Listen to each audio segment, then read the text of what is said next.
Good afternoon. I'm Richard Crook. I run Innovation Engineering at Royal Bank of Scotland. We've been on a journey to start with. Let me see if this works. No. Let's go back to the old-fashioned way. We started back in November 2014. This was when I took a small group of top engineers at Royal Bank of Scotland out of the building, went over to Deloitte Digital, and we won a hackathon backing our wholesale trading desk for FX into the Ripple network, Consensus Ledger at that time. And we learned very quickly that actually the Ripple network was very mature at that time, very little liquidity in there. But what it gave us as an opportunity was to recognize that this is a new technology that was useful. We also learnt our first lesson.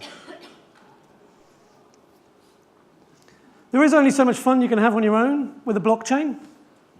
I've said it enough times. And when you see a press release out there with one of my competitors saying that they've used a blockchain to make a payment to themselves, they're not having much fun. Most of us have done a proof of concept, a pilot, with Ripple. It's about joining the club. It's a sort of entry token. And we've now moved on from that. And that's why you saw us come together. We were proud to be one of the founding members of the R3 Distributed Ledger Group. We brought 42 banks together, and I spent the best part of last year working with David Rudder and his team to get us to a Series A, which you've now seen land as the R3 company. That brings 86 financial institutions, most of the household names, together. And what we're trying to do there is recognize that we need to come together as competitors, as clients and customers, and work together to create what David Rudder describes as a financial OS. It doesn't work if you work on your own. What we also worked very hard to do was make sure that we built and adapted the technologies into a new type of technology we call Corda. Very pleased to see that being open source, so that we can share it, and that it isn't held by a proprietary company. And you're watching us push that into the Linux Foundation, so what we're seeing is the technology is moving in the right direction. And for us, it's very important that not one single vendor owns the technologies. Go back to the mid-90s, Microsoft would have loved to have owned your email. And we could have got to a situation where one company looked after all the mail or email in the world. We don't, thanks to my forefathers who worked hard to create open standards, open platforms, open systems. We are doing the same with blockchain and distributed ledgers.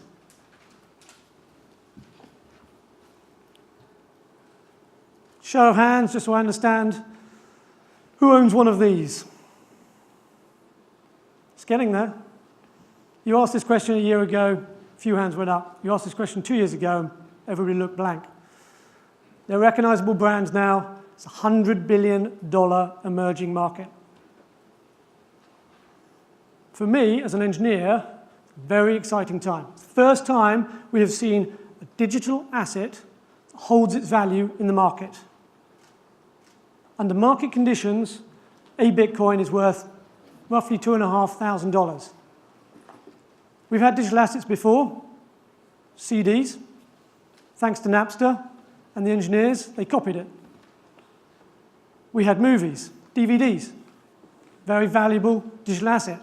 Thanks to Pirate Bay and the engineers, we copied it. This is the biggest hack prize we've had ever.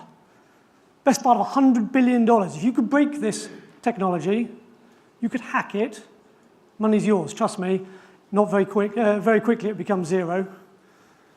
When you see people hacking Bitcoin, they're not hacking the underlying technology, they are stealing keys.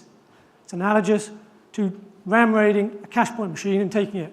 The money inside the cash point machine is still secure. All you've done is take away with the ATM. It's the biggest hack prize. It's an amazing experiment, and we are watching it closely. There is a problem. The volumes or liquidity in these currencies is tiny. It's fractional compared to the amounts that are going through our wholesale trading desks. In London alone, $4 trillion crosses the FX trading desks of the city a day. The daily volumes of the entire of these currencies is in the hundreds of millions. Orders of magnitude different. So when you're looking at all these price graphs and you're seeing a huge astronomical rise in price, have a look at the liquidity, look at the order book, look how scarce that order book is, and you'll recognize there is large amounts of market risk underneath this. Not all these coins are the same. Who owns Dash?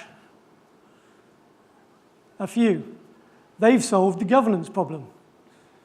Bitcoin is an excellent experiment in creating a digital currency. What it also is an excellent example of how not to run an open source project. Write a piece of software, first rule of open source, you hand it over gracefully to the next person. You don't hand it over to 6 people and let them get on with it. And there's currently been a civil war going on in Bitcoin ever since it was invented. And then we move on to Ethereum. I'll do that in a second, actually. This brings us on to my second rule that we've been running internally and my risk officers are very clear on. We avoid digital currencies, or any currency, where the majority of it is owned by the few. We can't, as a financial institution regulated, operate in this space and on these currencies until such time as the majority of it is owned by the many. Right now, over half the network is sitting in mainland China. It's the physical network running it. And actually, the amount of people that are running those networks is a very small number. And it's a democratic system. So the votes, where Bitcoin goes, and the validation of the transactions is a very small number of people. Over half of Bitcoins are owned by about 1,000 people. I don't mind if it's 5,000 people now. That's a hell of a lot into one small number of people. That takes me on to Ethereum. Who was here last summer? Who remembers the DAO? Hands up. The DAO was named the DAO because it was one of the first distributed autonomous organizations. You're seeing many more of them generating. Each of the ICOs is a distributed autonomous organization. Although it's not that distributed, and it's not that autonomous. Because for those of you who weren't around last summer, best part of $80 million went into a new type of venture capital fund, one that would be distributed and autonomous. The amount of money you put in would be the amount of votes you got on what we invested in. Many people were drawn to it, and they raised, as I say, something in the region of 80 million. But someone read the contract, the smart contract, the code, a little more closely than everybody else, and spotted a clause that said, if you press this button, you can have all the money yourself. So he did. And he was labeled a criminal and a hacker, a cheat. But all he did was read the contract better than everybody else. And the 84 million, slowly, over 30 days, you can imagine the TV producers thinking, this is great. 30 days, we watched as 84 million drained into this hacker's account. It worked perfectly, did exactly what it was told to do. The only thing was, the majority of that 80 million happened to be the founders of the Ethereum network.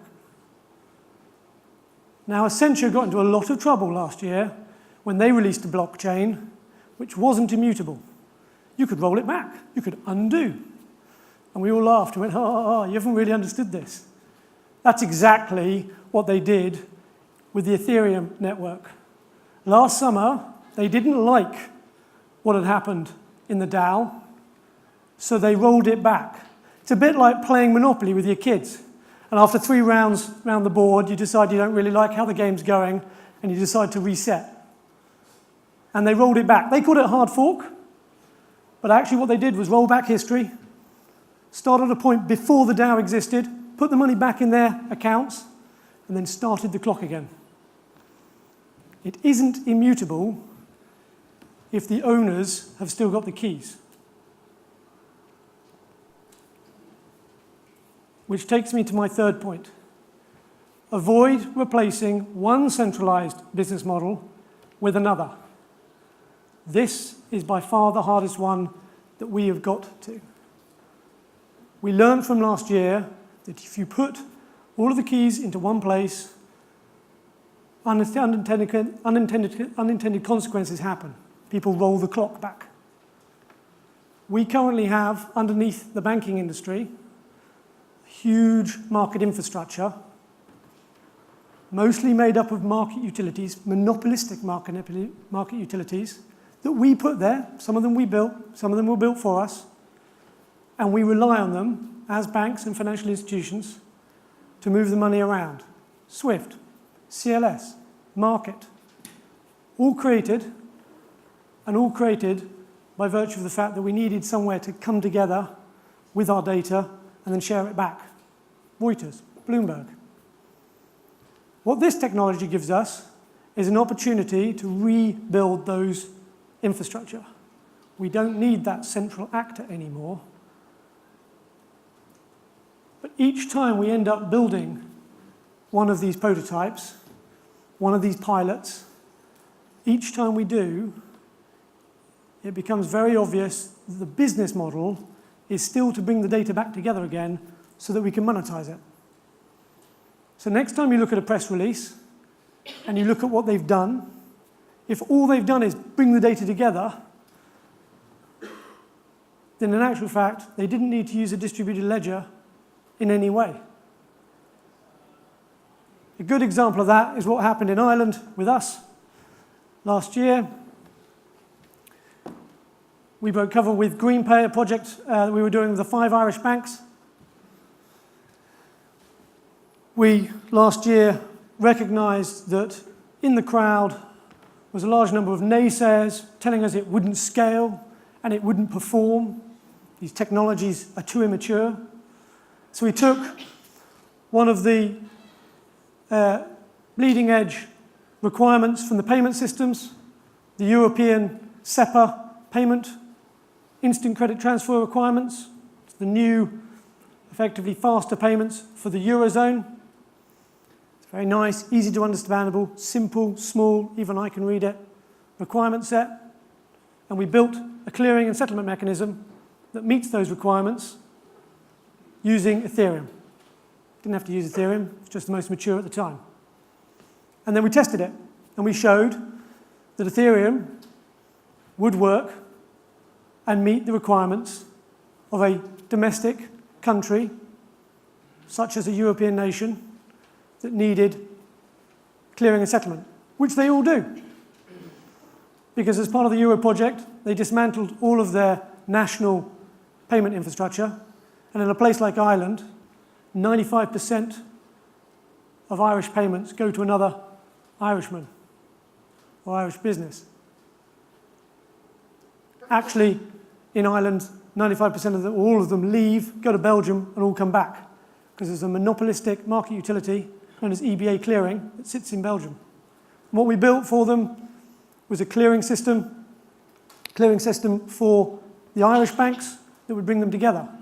But as we went through the conversation, it became really obvious that actually they could stand up a small clearing house, so a little illegal entity, and they could give all the payments to that clearing entity, and then it would clear them.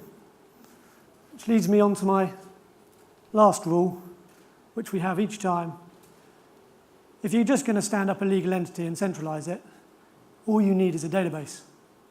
And each time you look at these use cases that are coming through, each time you see these fintechs coming through your doors, there's 4 rules that we always use, and I've shared them with you today. That's been a quick and fast run-through of what we've been doing over Royal Bank of Scotland. As I said, that litmus test and those 4 rules is what we've been using. It's kept us above the water for the last 2 years.